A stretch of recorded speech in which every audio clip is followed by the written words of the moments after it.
ওম শ্রী চিন্ময় সদ্গুরবে নমঃ। আমরা রামচরিত মানসে কিষ্কিন্ধা কাণ্ডে ঢুকে পড়েছি প্রভুর সঙ্গে। প্রভু যেখানে যেখানে যাচ্ছেন আমরাও যাচ্ছি সেখানে সেখানে। তো আমরা দেখলাম ভগবান রামচন্দ্রের আদেশে কিভাবে সুগ্রীবকে রাজা এবং অঙ্গদকে যুবরাজ ঘোষণা করা। এখন পরম পিতা পরমেশ্বর দেবাদিদেব মহাদেব তার পরম প্রিয়া শিষ্যা উমাকে বলছেন, उमा राम समहित जग माहि, गुरु पितु मातु बंधु प्रभु नाही,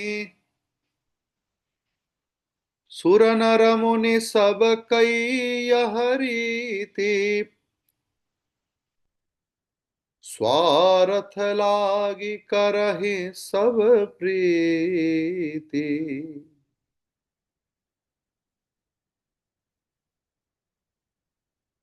আমরা ভগবদ গীতার ধ্যান মন্ত্রে সুন্দর একটা মন্ত্র পাই, त्वमेव माता च पिता त्वमेव, त्वमेव बन्धुश्च सखा त्वमेव।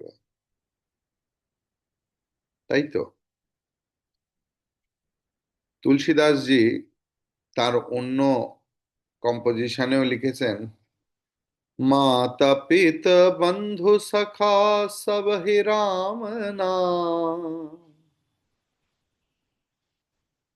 এখানে উনি বলছেন রাম সমাহিত জগ মাহি, গুরু পিতু মাতু বন্ধু প্রভু নাহি। জগতে ভগবান শ্রীরামচন্দ্রের মতো মঙ্গলাকাঙ্ক্ষী গুরু, পিতা মাতা বন্ধু প্রভু আর কেউ নেই। তার কারণ এই প্রভু ছাড়া বাকি সকলের, সে দেবতা হোক মানুষ হোক মুনি হোক, সবার মধ্যেই যেন একে অপরের প্রতি যে ভালোবাসা, তাতে যেন কিঞ্চিত হলেও স্বার্থ ভাব থাকে। কিন্তু প্রভুর ভালোবাসায় সেটা নেই। बाली त्रास व्याकुल दिन राति, तन बहु व्रण चिंता जर छाती, सोई सुग्रीव कीन्ह कपिराऊ, अति कृपाल रघुबीर सुभाऊ।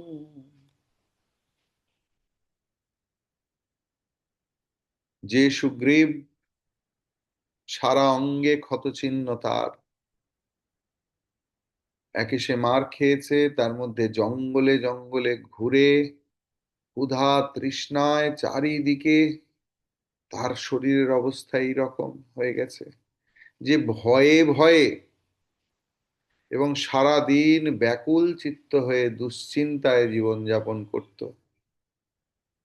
প্রভু তাকেই বানরদের রাজা করে দিলেন। ভগবান শ্রীরামচন্দ্রের এমনই মহিমা। একটি খুব বড় সন্ন্যাসী সংগঠনের কথা বলছি, সংগঠনের নাম জিজ্ঞেস করবেন না। তো সেখানে একবার দেখা গেল যে একটি সেন্টারের, খুব বড় সেন্টারের এমন একজনকে মহন্ত নির্বাচন করা হলো যে তার কোনো গুণ নেই, কিছু নেই। সে ভালো ইংরেজি বলতে পড়তে পারে না, বা যেরকম যা যা একজন মহন্তের লক্ষণ তার কিছুই নেই। সাধুরা নিজেদের মধ্যে খুব বলা বলি করছে যে এটা কি সিদ্ধান্ত হলো, ওটা কি সিদ্ধান্ত হলো। এমন লোকেরা সিদ্ধান্ত নেয় তারাই আমাদের মাথার ওপর বসে আছে। আর কি যোগ্য লোক ছিল না? একজন তার মধ্যে খুব সিনিয়র সন্ন্যাসী ছিলেন। দেখো, মনে হচ্ছে যেন এইসব বড় বড় ট্রাস্টিরা বসে সিদ্ধান্ত নিয়েছেন যে কে মহন্ত হবে। আসলে সবটাই ঠাকুরের ইচ্ছায় চলছে। সে কি বলেন মহারাজ, ঠাকুরের ইচ্ছায় এইরকম মানে ইনএলিজেবল লোককে এই স্থানে বসানো হলো? বলছে, ওটাই তো ঠাকুরের মাহাত্ম্য। ঠাকুর দেখান, দেখ, যাকে তোরা জিরো ভাবিস, আমি ইচ্ছে করলেই তাকে হিরো বানিয়ে দিতে পারি। তো দেখুন, যে রাম, মানে যে সুগ্রীব চারিদিকে ভয়ে ভয়ে ঘুরতো, ত্রস্ত হয়ে, দুশ্চিন্তায়, রামচন্দ্রের শুধু একবার শরণাগত হয়েছে, ভগবান তাকে রাজা করে দিলেন। जानता हूं अस प्रभु परिहरहि, काहे न विपति जाल नर परहि, पुनि सुग्रीव ही लीन्ह बोलाई, बहु प्रकार नृपनीति सिखाई।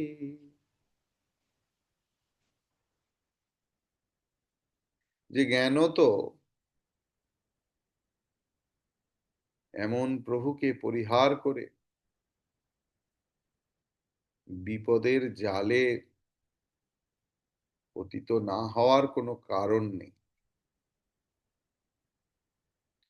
যে জেনে শুনে, সব জেনে শুনেও প্রভুকে স্মরণ করে না, তার জীবনে বিপদ অবশ্যম্ভাবী। ভগবান শুধু ম্যাজিক দেখান না, অযোগ্যকে যোগ্য করে তোলেন।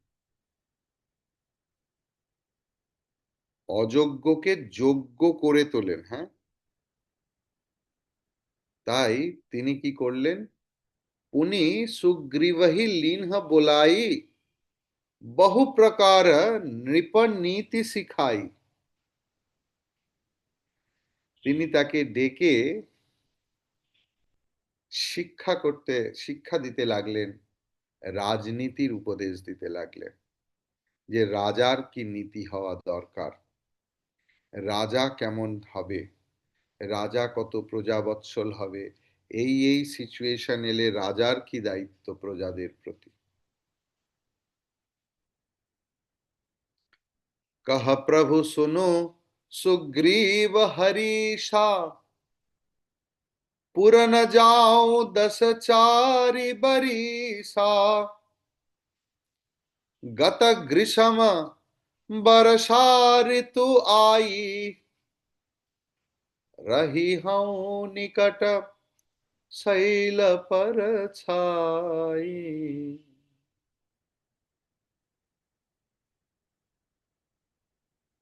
প্রভু তাকে ডাকলেন কি? সুগ্রীব হরিষা। হরি মানে শুধু নারায়ণ নয়, হরি মানে বানরও। সংস্কৃত ভাষা এমনই। আর সেই কলেই তো নারদ ফেঁসেছিল। নারদ বিশ্বমোহিনীর রূপে মুগ্ধ হয়ে গিয়ে তার ব্রহ্মচর্য ব্রত সব ভুলে তাকে বিয়ে করার জন্য খুব উদগ্রীব হয়ে রইল। সে যে সাধু বা ব্রহ্মচারী ভুলে গেছে, কামিনী কাঞ্চনের এমন মোহিনী মায়া, সে প্রভুর কাছে ছুটছে, গিয়ে বলছে আমাকে হরির মতো দেখতে করে দাও। আর প্রভু বুঝেছে যে যে কোনো সাধু সন্তের মনে, মানুষের মনে কোনো না কোনো সময় কিছু না কিছু উৎপন্ন হয়, সেটা প্রভু জানেন, এটা খুবই স্বাভাবিক বিষয়। এটা নিয়ে এত ইস্যু করার কিছু নেই। Every saint has a past, every sinner has a future. তাই এত কিছু করার দরকার নেই যে অমুক সাধু জানো অমুকটা আজ সে কিরকম। তো প্রভু তাকে বানরের মতো করে দিয়েছিলেন।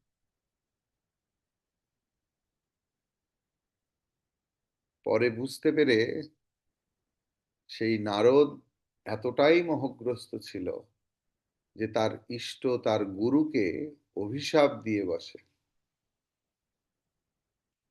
কিন্তু দেখুন, ভগবান বা ঠিক ঠিক গুরু মায়ের মতো হয়। কুপুত্র যদিও হয়, কুমাতা কখনো নয়। ভগবানও বললেন তথাস্তু, স্মিত হেসে। এবং নারদজির সেই অভিশাপের ফলেই আজ রামচন্দ্রের এই অবস্থা। তো হরিষা, হরি মানে বানরদের ঈশা, মানে প্রভু ডেকে পাঠালেন, হে কপিরাজ সুগ্রীব শোনো, পুরানা যাও 10 4 বরিশা। 10 আর 4 14। আমি 14 বছর লোকালয়ে যাব না। পুরানা যাও, লোকালয়ে যাব না। গত গ্রীষ্ম বর্ষা ঋতু আই, গ্রীষ্ম শেষ হয়ে বর্ষা এসে গেল। কাজেই আমি এই পর্বতের কাছেই একটা কুটিরে বাস করব। अंगद सहित करहु तुम्हराजो, संतत हृदय धरहु मम काजो। जन सुग्रीव भवन फिर आए, राम प्रवर सन गिरि पर छाए। অর্থাৎ সুগ্রীব তো রাজা হওয়ার পর তার রাজত্বে ফিরে গেল কিষ্কিন্ধা। কিন্তু প্রভু শপথ করেছেন যে তিনি অরণ্যচারী হবেন। তাই 14 বছর তিনি কোনো নগরে যাবেন না। তাই বলল, তোমাকে এখানেই আমি রাজ্যাভিষেক করে দিলাম, এবারে তুমি তোমার নগরে চলে যাও, অঙ্গদকে নিয়ে তুমি তোমার রাজকার্য সম্পন্ন করো। কিন্তু শোনো, সন্তত হৃদয় ধরহু মম কাজু, রাজকাজ করতে গিয়ে যেন ভুলে যেও না তুমি কি প্রমিস করেছিলে, তুমি কি কথা দিয়েছিলে অগ্নি সাক্ষী করে। তাই সতত আমার কাজের কথা চিত্তে ধারণ করবে।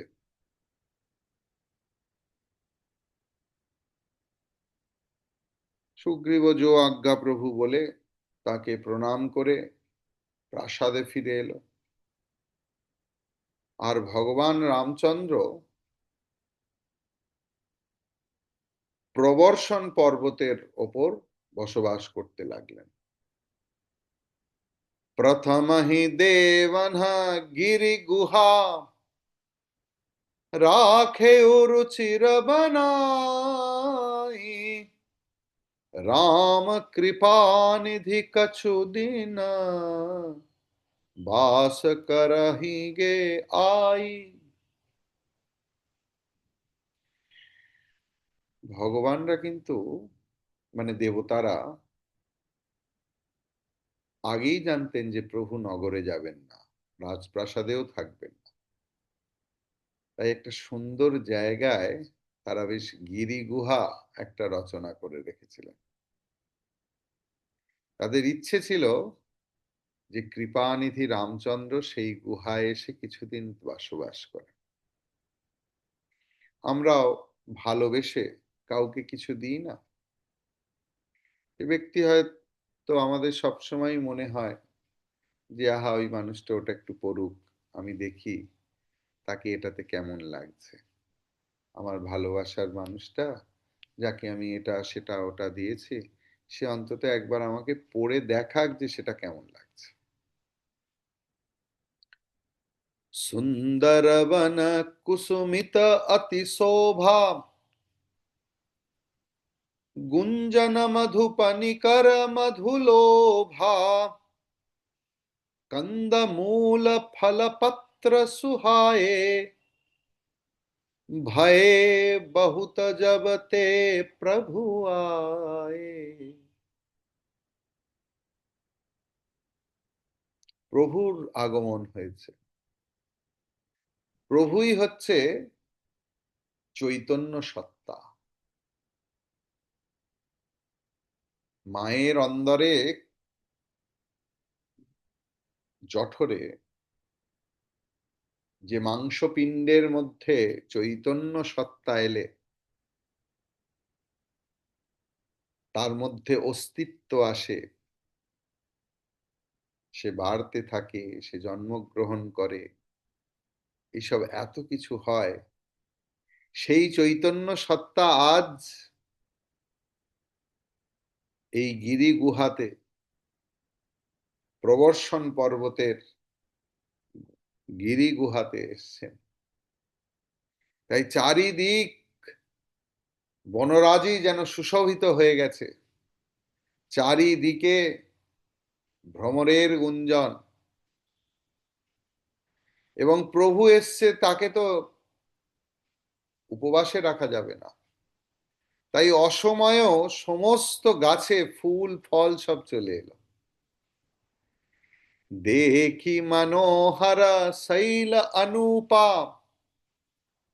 रहे तह अनुज सहित सुर भूपा, मधुकर खग मृग तनु धरि देवा, करहि सिद्ध मनि मुनि प्रभु कई सेवा।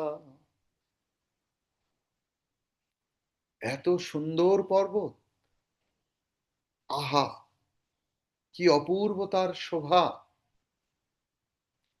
চারিদিকে এত সুশোভিত পাহাড়, ফুলের সুবাসে চারিদিক মম করছে, মধুকর গুনগুন করছে, ফুল ফলের সুবাসে চারিদিক ভরে উঠেছে, যেন নবীন সাজে ফুটে উঠেছে প্রকৃতি। দেবতাদের ভগবান শ্রীরামচন্দ্র এবং তার ভাই লক্ষণ দেখলেন এত সুন্দর যখন জায়গা, তাহলে আমরা এখানেই অবস্থান করি।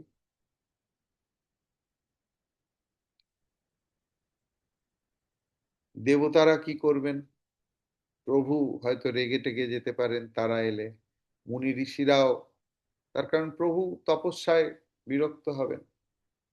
তাই তারা সব কি করলো, কেউ ভ্রমর, কেউ পাখি, কেউ পশুর রূপ ধারণ করে প্রভুর সেবা করতে লাগলো। যেমন রাসলীলায় গোপী ছাড়া কারোর প্রবেশাধিকার ছিল না।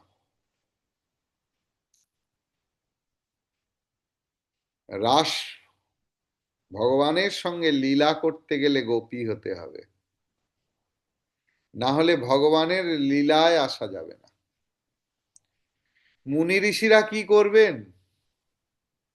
তারাও সব গোপীর বেশে ঢুকে পড়ল।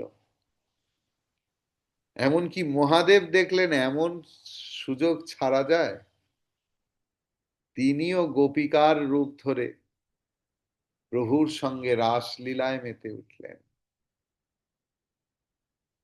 সেই থেকে সেই শিবের নাম হলো গোপেশ্বর শিব। ভগবানের সঙ্গ করার জন্য এই রকম ছুটোছুটি হতো। আমি একজন সাধুকে জানি, যার সঙ্গে দেখা করার জন্য, একটু কথা বলার জন্য মানুষ পাগলের মতো ছুটে ছুটে যেত। এমনকি ব্রহ্মচারীরা, যাদের অনেক প্রচুর নিয়ম থাকতো, তাদের নিয়ম ছিল যে সন্ধ্যারতির পরে তারা যেতে পারে। আরতি শেষ হলো কি হলো না, তারা ছুটতো সেই সাধুর কাছে, তার শ্রীমুখ থেকে তার অমৃতময় কথা শুনবে বলে। मंगल रूप भयउबन तव ते, किन्ह निवास रमापति जब ते, फटिक शिला अति शुभ्र सुहाई, सुख आसीन तहा दऊ भाई। রঘুপতি রামচন্দ্র আজ উপস্থিত, তাই সবাই সমস্ত কিছু মঙ্গলময় হয়ে গেছে। যেরকম গঙ্গার জল ছেটালে সবকিছু পবিত্র হয়ে যায়, শুদ্ধতার পবিত্রতা কিন্তু আলাদা জিনিস। হ্যাঁ, আমরা ডেটলের হ্যান্ড ওয়াশ দিয়ে হাতকে শুদ্ধ করতে পারি, কিন্তু সেই ডেটল হ্যান্ড ওয়াশ গায়ে ছড়িয়ে পবিত্র হতে পারবো না। তার জন্য গঙ্গা চাই। ত্রিবারেক নাম নিলে স্নান পূর্ণ হয়, শতেক যোজন দূরে গঙ্গা বয়ে যায়। এমনই গঙ্গার মাহাত্ম্য। সেই গঙ্গা যার পা থেকে বেরিয়েছে, হরিপদ পাদ্য তরঙ্গিনী গঙ্গে, হিম বিধু মুক্তা ধবল তরঙ্গে। তাই তো? জানি না বাবা, আমার তো এত সব মনে টনে থাকে। তো যার শ্রীপাদ পদ্ম থেকে গঙ্গা বেরিয়েছে, সে কত পবিত্র হবে। আজ সে এখানে এসে উপস্থিত হয়েছে, তাই স্বাভাবিকভাবে সমস্ত জায়গায় মঙ্গলময় রূপ ধারণ করলো। রামচন্দ্র এবং লক্ষ্মণ, তারা অত্যন্ত সুন্দর একটা স্ফটিকের শিলাখণ্ডের ওপর বসলেন এবং নিজেদের মধ্যে আলোচনা করতে লাগলেন। কি আলোচনা করলেন? যে কি খাওয়া হবে রে, দেখতে এখানে কোনো চায়ের দোকান আছে কি ভালো? সকালবেলা আমার এক কাপ চা না হলে একদম চলে। এই সব আলোচনা কি করছেন প্রভু? শুনেনি তুলসীদাসজি বলছেন, कहत अनुज सन कथा अनेका, भगति विरति नृपनीति विवेका, वर्षा काल मेघ नभ छाए, गरजत लागत परम सुहाए। কি নিয়ে আলোচনা করছেন? ভক্তি, বৈরাগ্য, রাজনীতি, জ্ঞান, ভগতি বিরতি নৃপ নীতি বিবেকা, সমস্ত বিষয় নিয়ে আলোচনা করছেন। আর বর্ষার মেঘের গর্জন হচ্ছে, আকাশ কালো হয়ে গেছে, সৌদামিনীর বুক চিরে সাদা রেখা, আহা, সেই পরিবেশকে আরো সুন্দর করে তুলল। लक्ष्मण देखो मोर गना, नाचत वारिद पेखी, गृही विरति रत हर्ष जस, विष्णु भगत कहूं देखी। দেখো দেখো লক্ষণ, দেখো আকাশে এরকম মেঘের অনুপম সৌন্দর্য দেখে নাচত বারিদ পেখি, ময়ূর কিরকম পেখম তুলে নাচছে।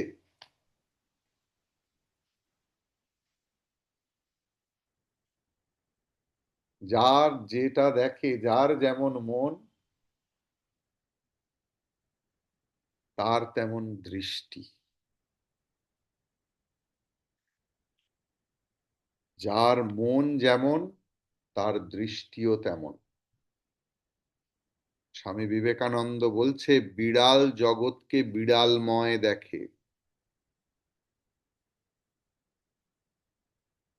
রবি ঠাকুর বললেন, আমার চেতনার রঙে পান্না হলো সবুজ, চুনি হলো লাল।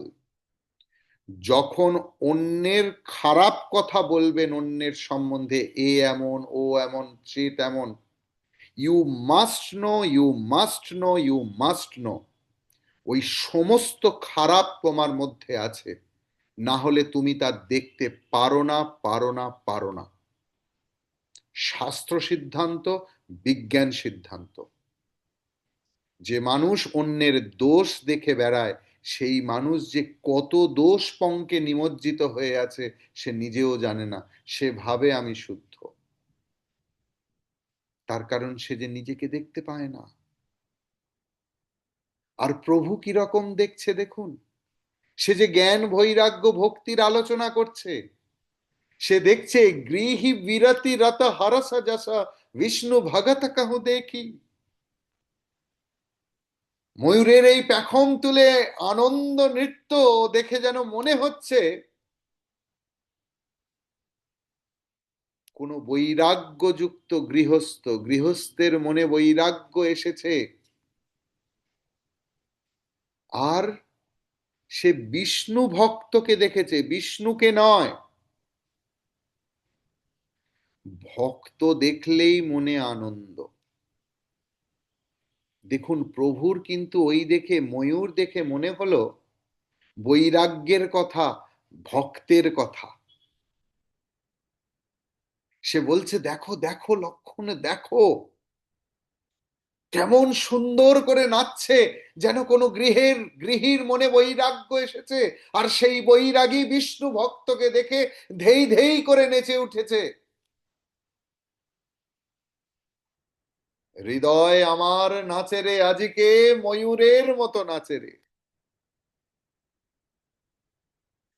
ঘন ঘমণ্ড নভ গরজত ঘোরা, প্রিয়াহীন ডরপত মন মোরা, दामिनी दमक रहन घन माही, खलकई प्रीति जथा थिर नाही। এবার প্রভু নরলীলা শুরু করলেন।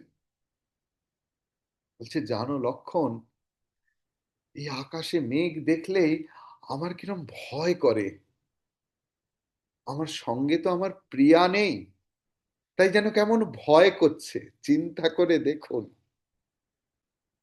প্রভুর নরলীলা কে বুঝবে? এই বৈরাগ্যের কথা বলছে, আর এক্ষুনি ঘোর সংসারীর মতো কথা বলছে। তাই প্রভুর লীলায় সামিল না হলে প্রভুর লীলা বোঝা যাবে না।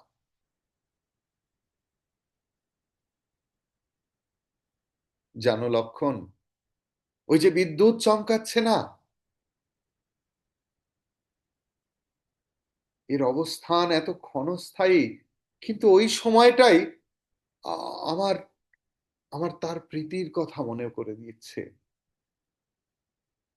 বরসহি জলদ ভূমি নিরায়ে, নিয়রায়ে, যথা নবহি বুধ বিদ্যা পায়ে, बूंद अघात सही गिरि कैसे, खल के वचन संत सह जैसे। মেঘ ভূমিকে স্পর্শ করে কিসের মাধ্যমে? বৃষ্টির মাধ্যমে।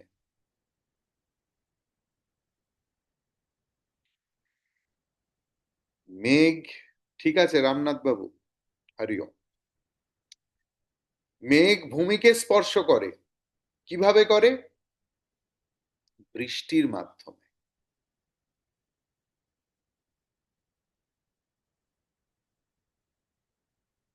মেঘ আকাশে থাকে,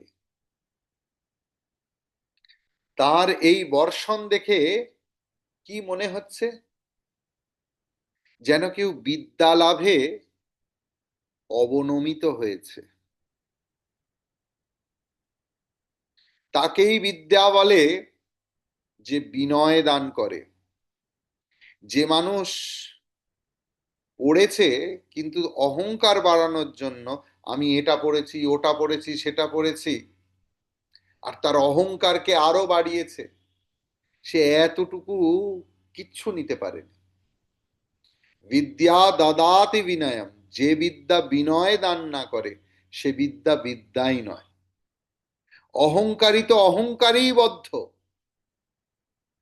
তাই সা বিদ্যায়া বিমুক্তায়ে, বিনয় না হলে মুক্তি লাভ হবে না। যতই আমরা ঠাকুর পুজো করি, তীর্থ করি, সৎসঙ্গ করি, মনের মধ্যে যদি বিনয় না আসে, কিরকম বিনয় গো? তৃণাদপি শুনিছে না, তরুরিব সহিষ্ণু না। তৃণের মতো হতে হবে, যে সবাই মারিয়ে চলে গেলেও তার কোনো প্রতিবাদ নেই।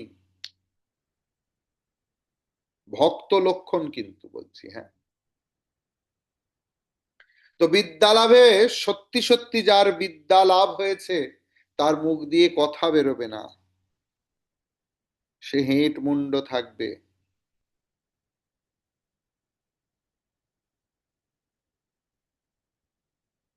বিদ্যাসাগর মহাশয়ের কাছে পরমহংসদেব এসছে, বলছে এতদিন খাল বিল দেখেছি, আজ সমুদ্র দেখতে এলাম।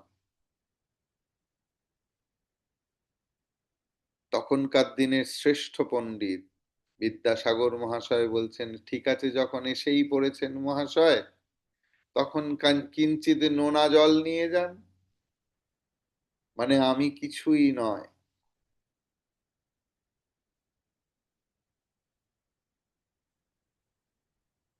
এত তীব্র বৃষ্টি হচ্ছে, আর পাহাড় পর্বত অকাতরে সহ্য করে যাচ্ছে।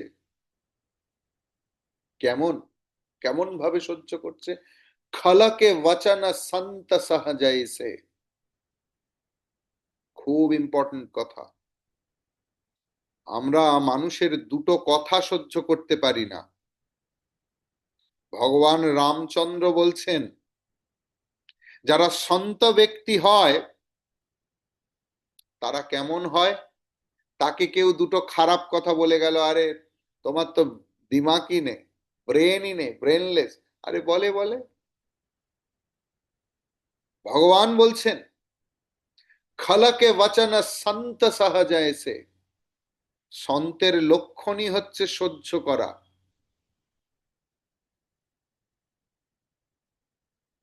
আর অন্যান্যদের কিছু হওয়া মাত্রই, পুরোটা না শুনে, এতখানি বলার আছে, এইটুকু শুনেই রিয়াকশন। উত্তর দেওয়ার জন্য মনের, শরীর, মন, বুদ্ধি, প্রতিটি লোমকূপ ছটপট ছটপট করছে, কখন দুটো কথা শুনিয়ে দেবো, কখন দুটো কথা বলে দেবো। আমাদের সন্ত হওয়ার লক্ষ্যেই আমরা রোজ অদ্বৈত বেদান্ত, ভগবদ গীতা, রামচরিত মানস শুনি। সেই মানুষেই আমি ক্লাস নিই যে আমার প্রতিটি মানুষ সন্ততার দিকে এগোচ্ছে, না হলে নষ্ট করার মতো সময় আমারও নেই। সন্ত হওয়া মানে মাথায় তিলক কাটা গেরুয়া পরা নয়। সন্ত হওয়া মানে স্বভাবে সন্ত হওয়া, যার উপস্থিতিতে সারা জগৎ আনন্দিত হবে। সারা জগৎ না হোক, অন্তত পরিবারের লোকগুলো তো আনন্দিত হোক। নাকি আমি এলেই এই রে, ব্যাস হয়ে গেল, মুখে কিছু বলতে পারছি না।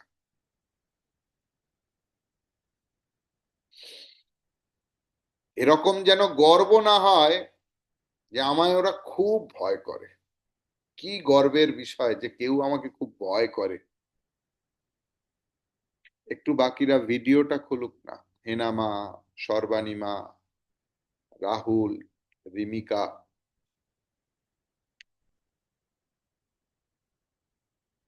তো সন্ত ব্যক্তির লক্ষণ কি? না, যে যা বলছে বলুক, তার কারণ তার মন উচ্চ গ্রামে বাঁধা আছে, তার মন ভগবানে বাঁধা আছে। क्षुद्र नदी भरी चली तोराई, जस थोरे हूं धन खल इतराई, भूमि परत भा ढावर पानी, जनु जीव ही माया लपटानी। প্রচন্ড বৃষ্টি হচ্ছে, পাহাড় থেকে জলরাশি হু হু করে এগোচ্ছে, নদীর পাড় ভেঙে যাচ্ছে।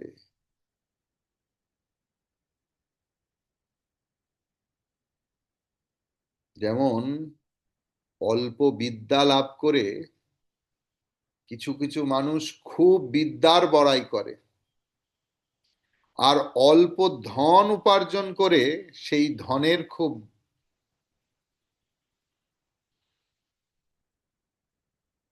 বড়াই করে। শ্রীরামকৃষ্ণ আর হৃদয় রাম বেরিয়েছে দক্ষিণেশ্বরের রাস্তায়।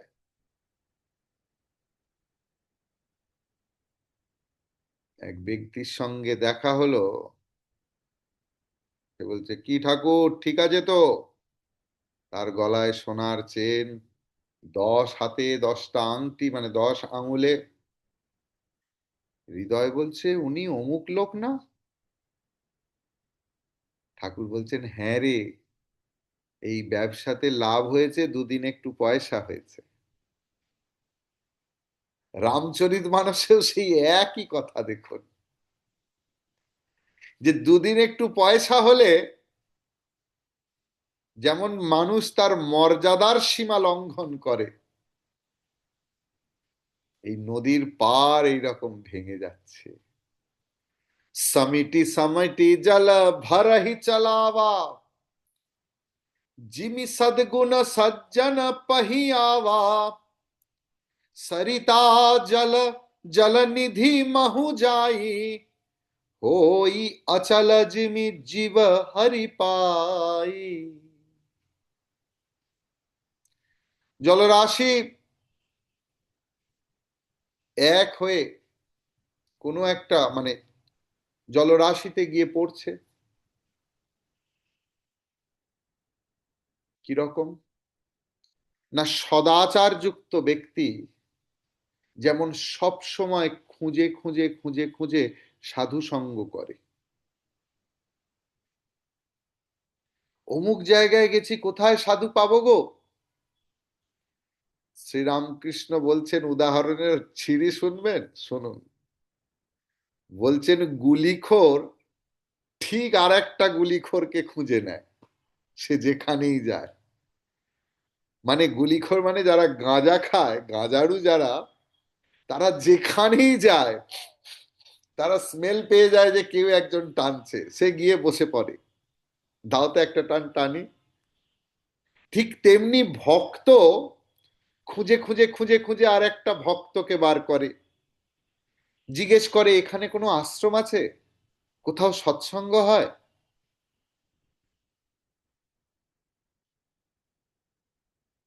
নদীর জল সমুদ্রে পড়লে তবেই শান্ত হয়।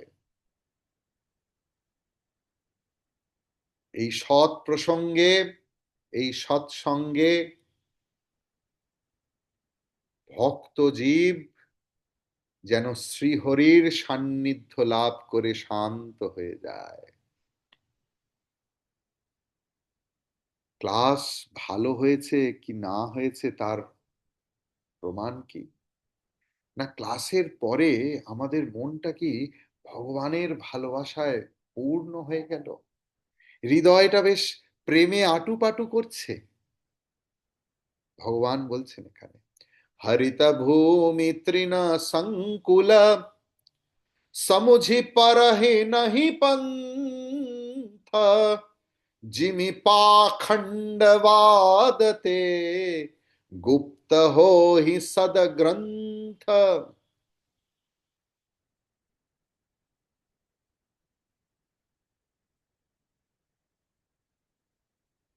দূর্বাঘাসে যদি কোনো ভূমি পরিপূর্ণ হয়ে যায়, তাহলে সেই ভূমিতে যদি গর্ত টর্ত থাকে বোঝা যায় না, তাই না? আমার মনে আছে একবার 2008 সাল, রূপকুণ্ড থেকে আরো উঁচুতে গিয়েছিলাম, 21,000 ফিট ওপরে, রন্টি স্যাডল। সেখান থেকে ফেরার পথে একটা জায়গা পড়েছিল, তার নাম শিলা সমুদ্র। তারপরে ঘাসের জঙ্গল, আর সেই ঘাসের হাইট আমার থেকেও লম্বা, যার ফলে পথ হারানোর সম্ভাবনা সাংঘাতিক। মাঝে মাঝে আমাদের কাছে হুইসেল ছিল, আমরা বাজিয়ে বাজিয়ে শুনছিলাম। আমরা টোটাল 4 জন ছিলাম। আর কোনো পাথর টাথর হলে তার উপরে উঠে দেখতাম, তো সেই ঘাসের কারণে কত যে পড়ে গেছে। আর ভাল্লুকের উপদ্রব ছিল, আমাদের আগেই একটা গ্রুপ গিয়েছিল, তাদের দুজনকে ভাল্লুক তুলে নিয়ে চলে যায় ওই ট্রিপে। তো যাই হোক, তো এখানের বস্তু হচ্ছে কি, দুর্বাঘাস হয়ে গেলে ভূমিতে পায়ের চলার দাগ চলে যায়।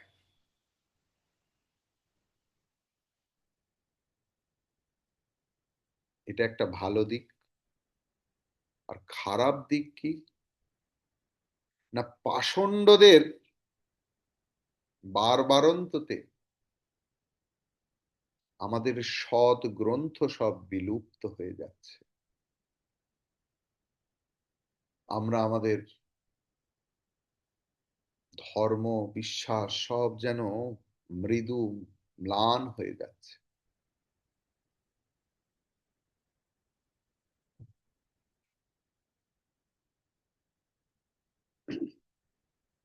প্রভু এটাই বলতে চাইলেন।